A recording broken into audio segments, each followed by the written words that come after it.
Today's tech news moves fast, but understanding it shouldn't be hard. That's why Snarful Solutions Group brings you Connecting the Dots, where we break down what's happening in tech and why it matters to you. Now, let's dive in with your hosts. Welcome to Connecting the Dots, coming to you from Snarful Solutions Group in Sacramento, California. I'm Alex. And I'm Morgan. It's Thursday, July 2, 2026, and we are really thrilled you're tuning in today. Yeah, think of us as your third seat in the studio. You're sitting right here with us as we unpack the day's biggest shifts in tech, finance, and, hardware. Exactly. And we want to skip the jargon and just really look closer at the mechanics of why these shifts actually matter to your everyday life. But before we get to the main event, let's get you caught up on the morning dash, starting with the weather. Right. If you are traveling or, have family flying today, definitely check your routes. There are currently 261 active weather alerts across the U.S. right now. Wow, that is a lot. It is.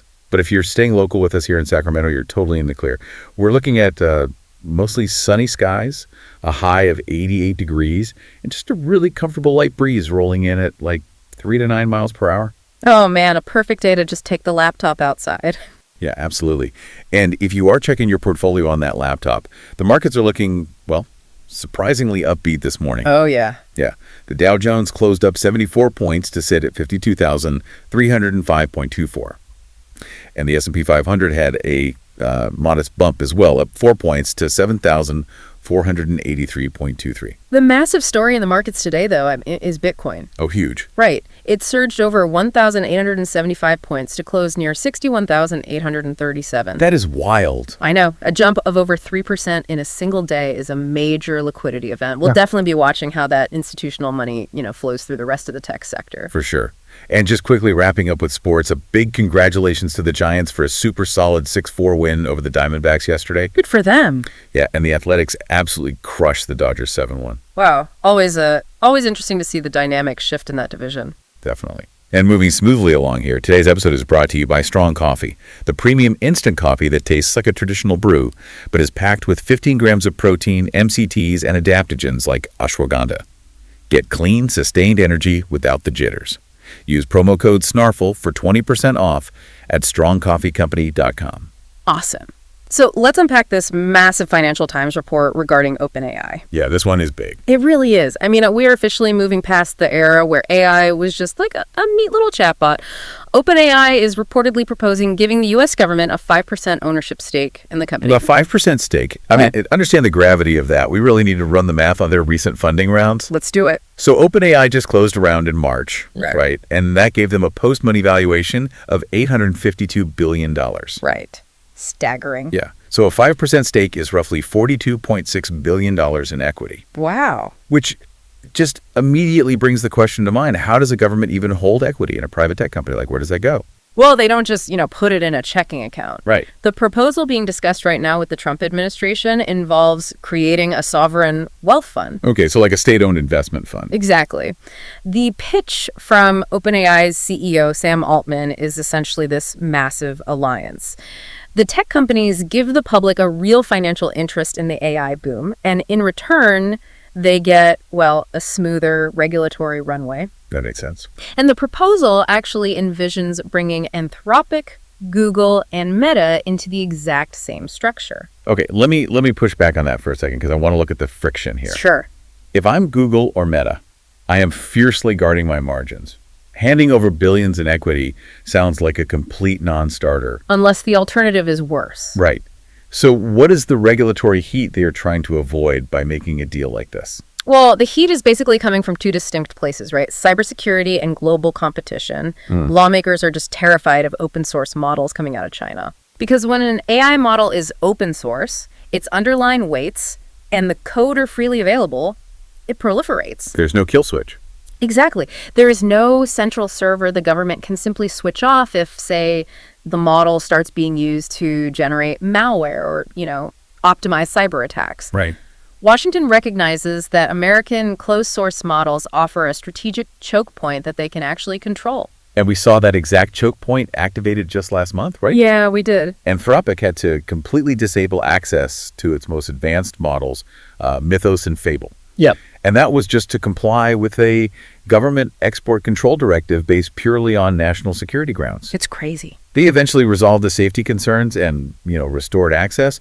But if you are an AI company, having the government arbitrarily turn off your core product overnight, that is catastrophic for your business. Which is precisely why an equity stake is so appealing to these tech giants. If the government owns 5% of your company, their financial incentives align with yours. Right, they want you to succeed.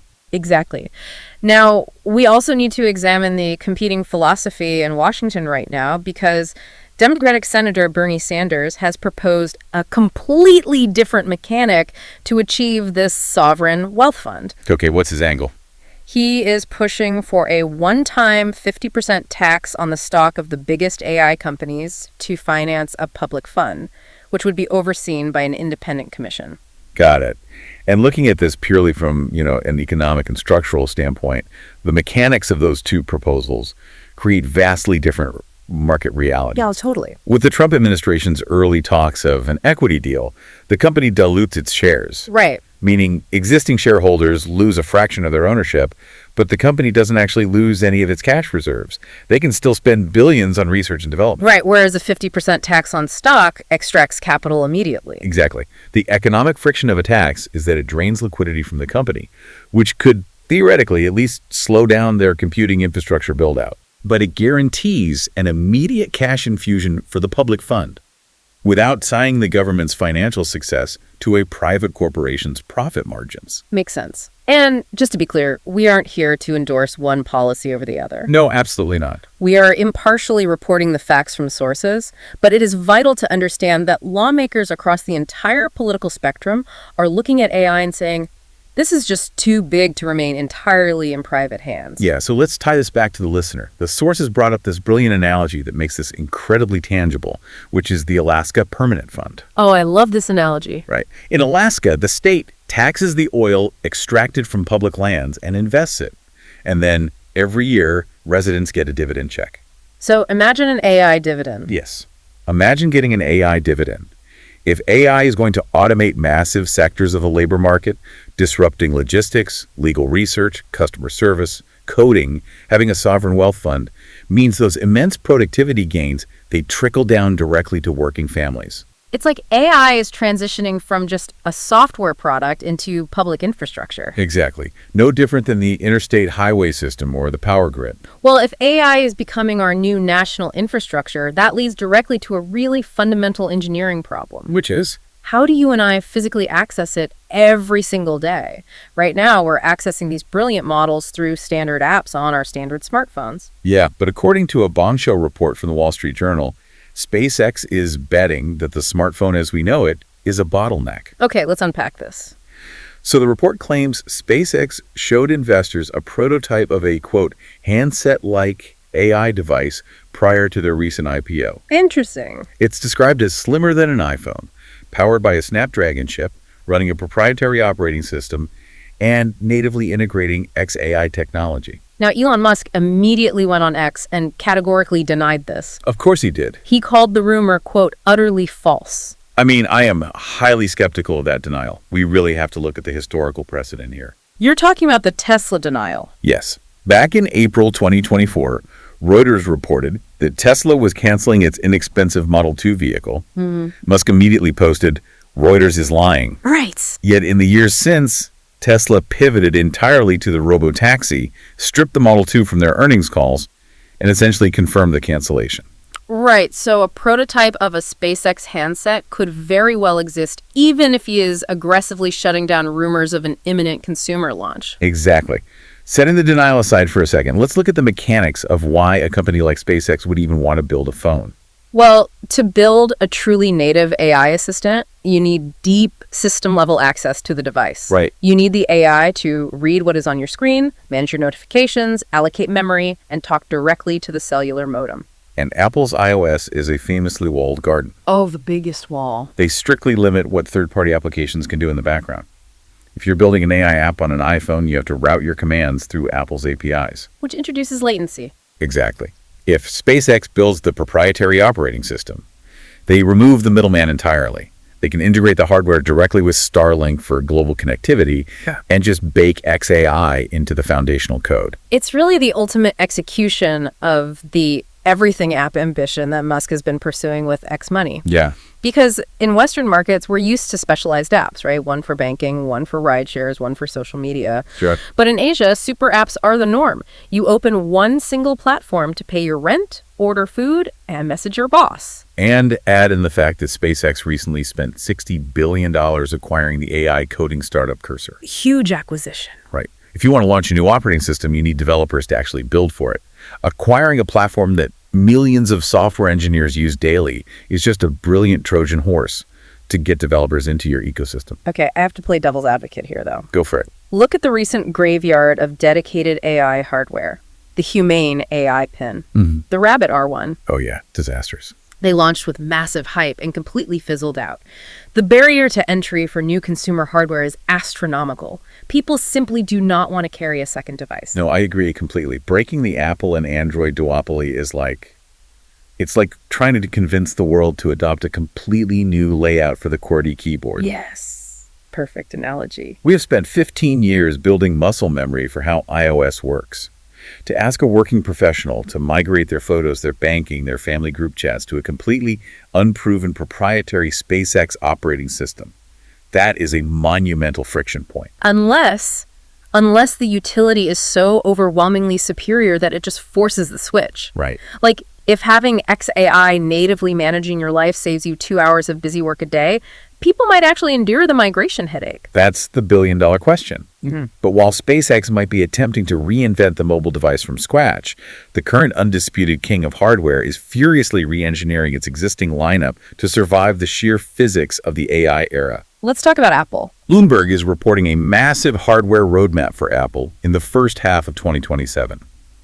We are looking at 4 new iPad Pros and a redesigned entry-level 14-inch MacBook Pro that will match the look of the upcoming touchscreen laptops. The detail in that report that really demands a closer look is inside the new iPod Pro. Apple is reportedly introducing vapor cooling, which is a thermal management system they actually borrowed from the iPhone 17 Pro Max. Let's unpack the physics of why that's even necessary. Okay. An iPad Pro is essentially just a solid slab of aluminum and glass, right? There are no spinning fans inside. None. So when you run demanding, locally hosted AI models or render complex 4K video, the processor generates a terrifying amount of heat. And silicon has a hard temperature limit. Right. Currently, to prevent the internal components from literally melting, the device employs thermal throttling. The operating system detects the heat spike and intentionally slows down the processor's clock speed. Which is so frustrating. It is. You might have paid for a desktop-grade chip, but you can only use its maximum power for short bursts before the system throttles your performance just to shed heat. Because solid metals like copper or aluminum can only conduct heat away from the processor so fast. Right. Enter the vapor chamber. Ah, the vapor chamber. A lot of tech blogs, they compare this to a car radiator, but that kind of misses the genius of the engineering. It is all about the latent heat of vaporization. Walk us through it. So the chamber is this microscopic sealed vacuum cavity located right above the processor, and it's filled with a tiny amount of deionized water and porous metal structures. Okay, so a vacuum chamber with a little water. Exactly. Because it's under a vacuum, the boiling point of that water is drastically lowered. Oh, wow. Right? So when the processor heats up, the water instantly flashes into vapor. The physics of changing state from a liquid to a gas absorbs a massive amount of thermal energy, way more than just warming up a piece of solid metal. That is wild.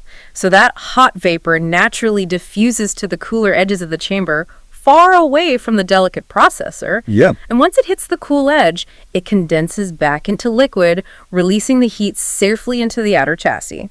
Then, capillary action through those little metal structures pulls the liquid back to the heat source to start the whole cycle again. It is so cool. It's a continuous, completely silent heat pump with 0 moving parts. Amazing. And it is entirely necessary because Bloomberg notes Apple might skip the M6 chip entirely for the iPad Pro and jump straight to the M7 architecture in 2027. You definitely cannot put an M7 chip inside a sealed tablet without fundamentally altering how you manage thermodynamics. No way.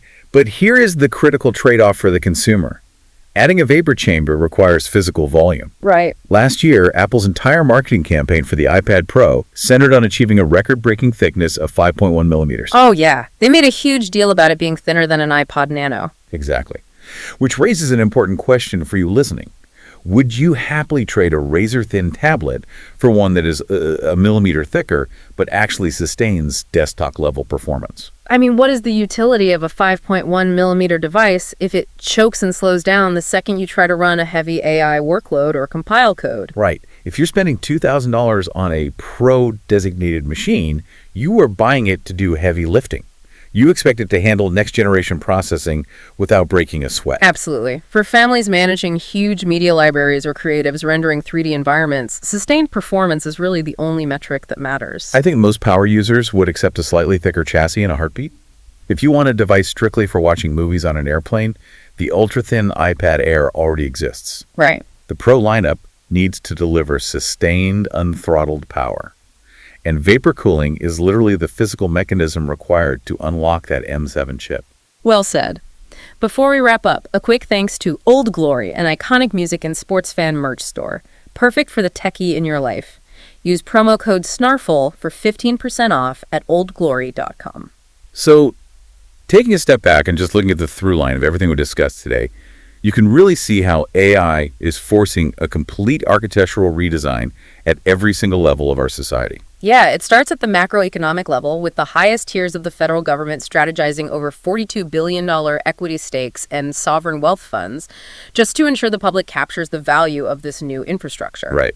Then it moves to the network and hardware level with visionaries potentially trying to bypass legacy app stores by building entirely new proprietary devices and operating systems. And finally, it reaches the literal atomic level on your desk, forcing companies like Apple to re-engineer the thermodynamics of their silicon, utilizing the phase change of water just to keep their flagship devices from overheating under the strain of local AI processing. It is a phenomenal chain reaction, and it leaves us with a provocative thought to mull over as we sign off today. Let's hear it. If the U.S. government successfully implements a sovereign wealth fund and ends up owning a massive 5% stake of the AI that eventually runs natively on your proprietary SpaceX handset, or that powers the M7 chip inside your touchscreen MacBook, where exactly does the private tech company end and the public utility begin? That is the question of the decade. We're here to help at Snarful, so reach out on our website if you have any more questions. That's a wrap on today's top stories. Remember, tech doesn't have to be complicated, and we're here to help connect the dots. If you've got questions or want to learn more, visit us at snarful.com. Thanks for listening, and we'll catch you next time.